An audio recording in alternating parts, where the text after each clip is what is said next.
দুটাকৈ তাৎক্ষণিক ন্যায়দান প্ৰক্ৰিয়াৰ জৰিয়তে ৰাজ্য চৰকাৰ দুহৈটো কাৰ্যকাল আৰম্ভ।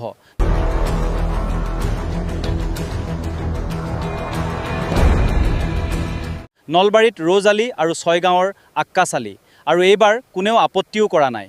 অপৰাধীৰ পৰিচয় জাতিৰে নহয়, কুকৰ্মৰ পৰা হয়। আজি নিহত ৰ'জ আলী হেনো গৰীয়া, মিয়া নহয়, কিন্তু আজি ভৎসৰ্ণা মিয়া হিচাপেই পাইছে। অনেক হ'ল ইয়াৰ পৰা মুছলমানে শিক্ষা লওক।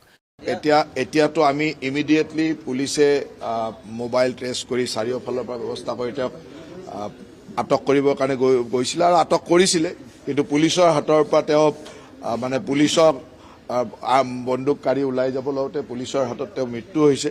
গতিকে পুলিচেতো যথেষ্ট ষ্ট্ৰংলি কাম কৰিছে, পুলিচক আমি প্ৰশংসা কৰিব লাগিব, যথেষ্ট ষ্ট্ৰংলি কাম কৰিছে।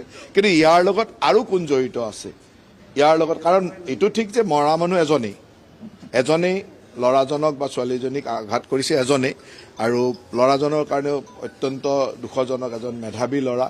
ঘৰৰ ভিতৰুৱা কথাবিলাক কি ইয়াক অলপ ওলাব লাগিব, কাৰণ আমাৰ সেই অঞ্চলত আজি মোক দেউতাকেও এইমাত্ৰ কৈ অপৰাধীক মুছলমানেও তীব্ৰ ধিক্কাৰ দিছে। এইটো ভাল কথা। এইটোৱে প্ৰমাণ কৰে যে এতিয়া মুছলমানে ধৰ্মীয় চেতনাটো এনে দুষ্কাৰ্যক সমৰ্থন নকৰে।